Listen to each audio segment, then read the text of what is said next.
بسم الله. اليوم بسوي ميدالية برصاص 9 ملي. هذا رصاص نورينكو، هذا الفارغ وهذا السهم أو القفش والعبرود، تختلف المسميات. بسوي فيها فتحة وأركب لها حديدة مفاتيح باستخدام الدريل، وبنشوف تضبط أو لا. ركبنا الريشة هنا، بنقصر على سرعة الدريل إلى أقل شيء.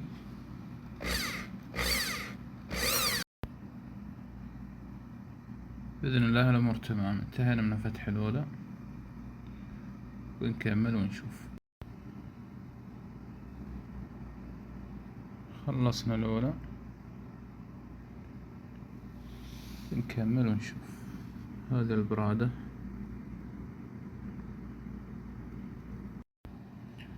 الآن نركب الحلقة الحديد، بإذن الله نكمل ونشوف الباقي.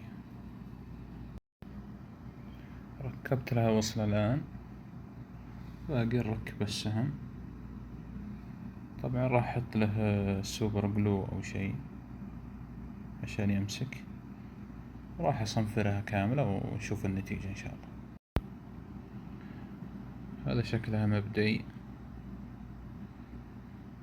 ممكن أغير بالحلقات ذي، شكلها مو مرة. راح أصنفرها وأحط لها غراء. وبخصوص السهم، ممكن أحد يسأل كيف حصلت عليه أو كذا. أبى أحط مقطع بالوصف. رميت على رمل، حفرت تقريبا، طلع لي بعد 10 أو 15 سنتي بالكثير. جمعت الفارغ والسهم، والآن بأجرب الطريقة دي. هذا الشكل مبدئي، لكن ما حصلت صنفرة. بجيب صنفرة وغرا سوبر جلو، برتبها شوي وارجع اصور مقطع ثاني.